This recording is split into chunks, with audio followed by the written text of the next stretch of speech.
नमस्कार, आप देख रहे हैं न्यूज़ 24। आपके साथ मैं हूं रवि ठाकुर। दिल्ली में आज झमाझम बारिश हुई। सुबह हुई मूसलाधार बारिश की वजह से कुछ इलाकों में कई फीट तक पानी जमा हो गया। मिंटो रोड और आनंद पर्वत में कई गाड़ियां पानी में डूब गई। मिंटो रोड पर तो पानी में डूबने से एक शख्स की मौत भी हो गई। शहर के पॉश इलाके हो या झुग्गी बस्तियां, आसमान से बरसती आफत ने किसी को नहीं छोड़ा।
नाले में कई झुग्गियों की जल समाधि हो गई। बारिश की वजह से नाले की पानी की स्पीड इतनी तेज हो गई कि उसने अपने आसपास बने गरीबों को, झोपड़ों को भी अपनी जिद में ले लिया।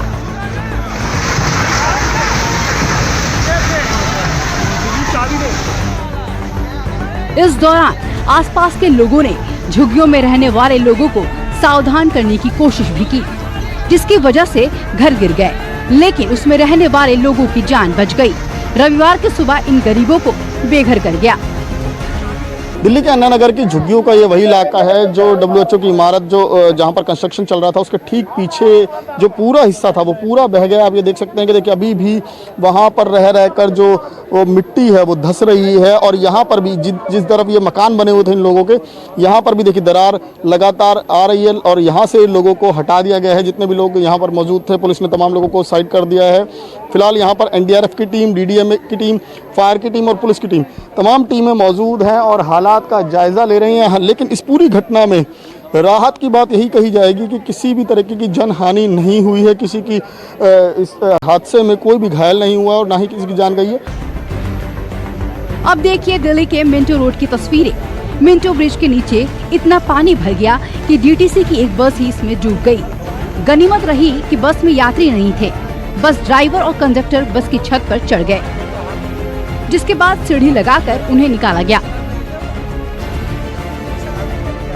राजधानी दिल्ली में मूसलाधार बारिश की वजह से जगह जगह पे जलभराव हुआ और जलभराव में एक व्यक्ति की डेथ भी हो गई है, उसकी मृत्यु भी हो गई है। मैं आपको दिखा दूं कि ये नज़ारा है मिंटो रोड का, जहां पर आप देख रहे हैं कि एक सफेद कलर का टेम्पो खड़ा हुआ है।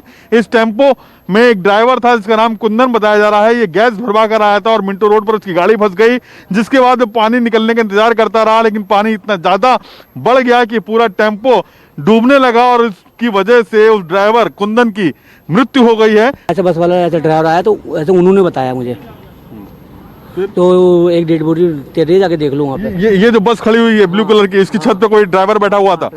फिर क्या वो पता चला? तो उन्होंने बताया, तो हम लोग गए तो एक टी-शर्ट से उसको पहचान करी हमने। हाँ, हमारे ड्राइवर।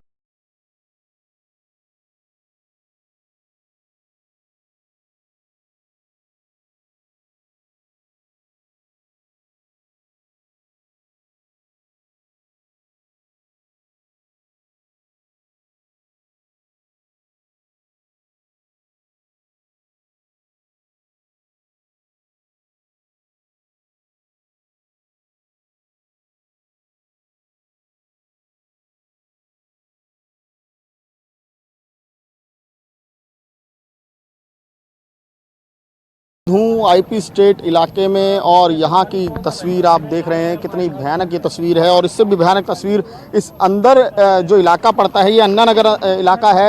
ये IP स्टेट में जो बिल्डिंग्स हैं, जो मेन ऑफिसेज हैं यहाँ पर बहुत सारे, उनके ठीक बैक साइड में ये बसा हुआ है। और इसके ठीक पीछे एक नाला भी बहता है। और सुबह जब ज़ोरदार बारिश हुई, अंदर की तस्वीर और भी ज़्यादा डराने वाली थी। वहाँ नाले की मिट्टी एक तरफ से बैठ गई, जिसमें कई जो घर थे वो ढह गए हैं। फिलहाल ये जरूर राहत की बात कही जाएगी कि इस घटना में कोई भी घायल नहीं हुआ है, कोई भी हताहत नहीं हुआ है, लेकिन लोग काफ़ी डरे हुए हैं क्योंकि और ये तो जो तस्वीर है अंदर इस अन्ना नगर में बेहद डराने वाली, और बाहर की तस्वीर ये है। अभी फिलहाल अंदर रेस्क्यू ऑपरेशन जो था वो खत्म हो चुका है। एक शख्स अंदर दबा हुआ था गड्ढे में, उसे भी निकाला जा चुका है। अब आपको दिखाते हैं आनंद पर्वत इलाके की तस्वीरें। यहाँ भी अंडरपास में पानी इतना ज्यादा भर गया कि बस पानी में फंस गई। अंडरपास में फंसने के बाद लोगों को कमर तक भरे पानी से जैसे तैसे निकाला गया। दिल्ली के तिलक ब्रिज इलाके भारी बारिश से कोहराम मचा हुआ था। यहाँ भी पानी ने सड़कों पर कब्जा कर लिया है, जिससे लोगों को काफी दिक्कतों का सामना करना पड़ा। रविवार की सुबह होने के बावजूद यहाँ जाम जैसे हालात बन गए थे।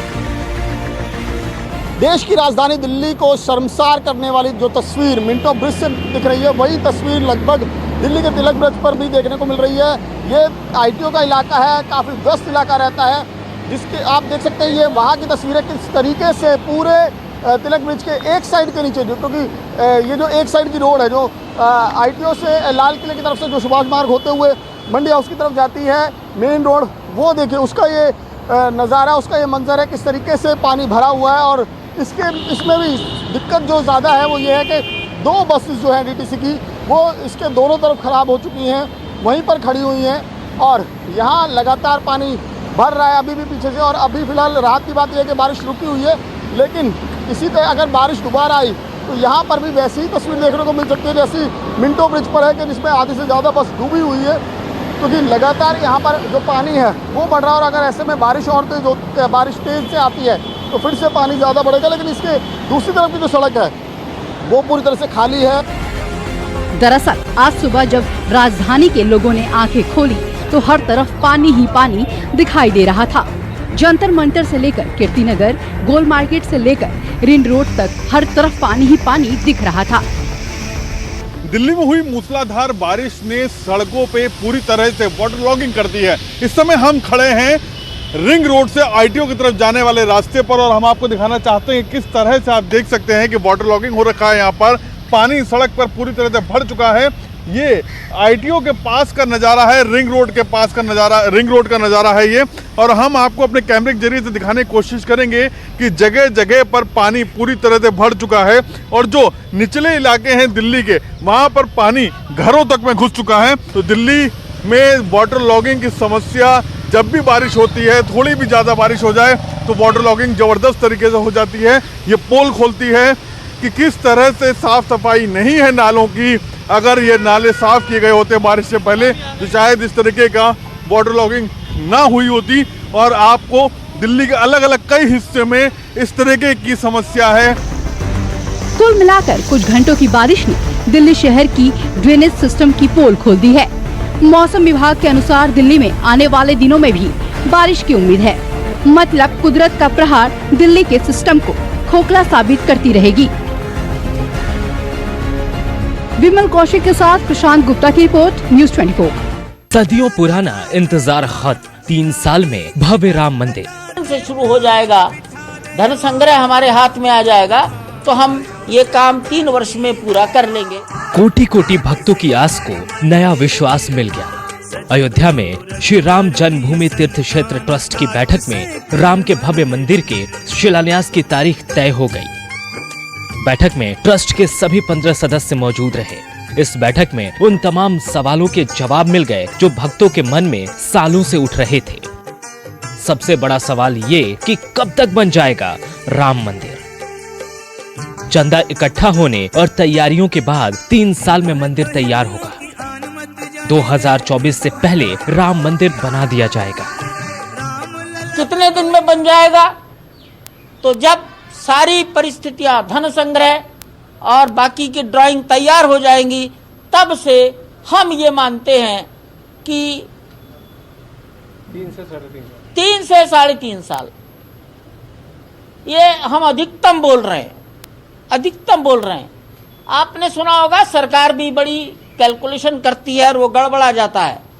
फिजिकल परिस्थितियां बदलती हैं, इसलिए हम बहुत अधिक संतुलन करके आपको सूचना दे रहे हैं कि जिस दिन से शुरू हो जाएगा, धन संग्रह हमारे हाथ में आ जाएगा, तो हम ये काम 3 वर्ष में पूरा कर लेंगे। एक और अच्छी खबर ये कि राम मंदिर प्रस्तावित मंदिर से ज्यादा भव्य और विशाल होगा। राम मंदिर के प्रस्तावित मॉडल को मंजूरी मिल गई है। राम मंदिर पहले से और ज्यादा भव्य बनेगा। 140 फीट की ऊंचाई की जगह 162 फीट का होगा मंदिर। 2 की जगह अब 5 गुंबद मंदिर में होंगे। मंदिर के मॉडल में क्या परिवर्तन हुआ? बैठक में क्या तय हुआ? मॉडल में कोई परिवर्तन नहीं हुआ, केवल उसकी भव्यता और दिव्यता बढ़ा दी गई। कैसे बढ़ाई गई? भव्यता बढ़ाई गई, चौड़ाई में 2 गुंबज बढ़ जाएगा। और हाइट में 148 फीट था, वो बढ़ के 161 फीट हो जाएगा। मतलब मंदिर की ऊंचाई 148 से 161 फीट हो जाएगी। और चौड़ाई? चौड़ाई मोटा मोटी मानिए 2 गुंबज बढ़ेगा, तो कैलकुलेट नहीं कि 1 गुंबज के हिसाब से हमको लगता चौड़ाई भी बढ़ जाएगी। पहले के मंदिर में 2 गुंबद थे, अब 5 गुंबद होंगे। हाँ, 5 गुंबज होंगे। ट्रस्ट ने पीएम को न्योता भेजा, जिसे पीएम ने स्वीकार कर लिया है। यानी अब ये तय हो गया कि भव्य मंदिर के शिलान्यास में पीएम मोदी भी आएंगे। समाज के 10 करोड़ लोगों से, 10 करोड़ परिवारों से धन संग्रह की चर्चा आज निकली है। इस देश में गांव हैं, शहरों में मोहल्ले हैं, कॉलोनीज हैं, बड़े बड़े शहरों के अंदर ऊंचे टावर हैं। ऐसे 4 लाख लोकेलिटीज, उसके 10 करोड़ परिवार, इन 10 करोड़ परिवारों को संपर्क करने की चर्चा आज हुई है। और ये 10 करोड़ लोगों के साथ व्यापक संपर्क वर्षा काल बीतने के बाद ही हो पाएगा। अगर वर्षा काल बीतने के बाद भी लॉकडाउन की कंपल्शंस बने रहे तो कार्यकर्ता गांव में नहीं जा पाएंगे। इसलिए परिस्थितियां सामान्य होंगी, तब हम 10 करोड़ लोगों के सहयोग से इस मंदिर का निर्माण करेंगे। इस पर आज आम सहमति बनी है। ट्रस्ट के महासचिव चंपत राय ने बताया कि मंदिर निर्माण के लिए चंदा लेने का काम बरसात के बाद शुरू होगा। लॉकडाउन की वजह से हालात सामान्य होते ही देश के 10 करोड़ परिवारों से धन संग्रह किया जाएगा। 10 करोड़ परिवारों से धन संग्रह होगा। बारिश के मौसम के बाद शुरू होगा चंदा लेने का अभियान। देश भर के 4 लाख रहवासी क्षेत्रों से चंदा लिया जाएगा। राम मंदिर के शिलान्यास को लेकर ट्रस्ट ने 2 तारीखों पर फैसला किया है। मंदिर के निर्माण का जिम्मा बेहद प्रतिष्ठित कंपनी को दिया गया है, जिसकी शुरुआती तैयारियों के लिए ट्रस्ट ने सारा काम खत्म कर दिया है। 160 फीट ऊंचे शिखर वाले पत्थरों के मंदिर बनाने का एकमात्र अनुभवी परिवार सोमपुरा परिवार गुजरात का है। उनके साथ 1990 से काम हो रहा है, आज भी उन्हीं को स्वीकार कर लिया गया है। लार्सन टुब्रो कंपनी अपना काम करेगी, पत्थरों से जुड़ा हुआ काम सोमपुरा करेंगे। लार्सन टुब्रो और सोमपुरा मिलकर इस मंदिर का भव्य रूप प्रदान करेंगे। मंदिर के निर्माण की सभी तैयारियां पूरी की जा चुकी हैं। बस अब इंतजार पीएमओ कार्यालय से वक्त मिलने का है, जिसके बाद राम लल्ला के लिए ठाठ से भव्य मंदिर का ऐतिहासिक निर्माण शुरू होगा। अयोध्या से अशोक तिवारी के साथ ब्यूरो रिपोर्ट, न्यूज़ 24। नमस्कार, मैं हूं मानक गुप्ता। अगर आपको हमारा ये वीडियो पसंद आया हो तो इसे लाइक और शेयर जरूर करें। और हाँ, हमें सब्सक्राइब और फॉलो करना ना भूलें, ताकि आप देश और दुनिया की कोई खबर मिस ना करें। तो जुड़े रहिए हमारे साथ और देखते रहिए न्यूज़ 24।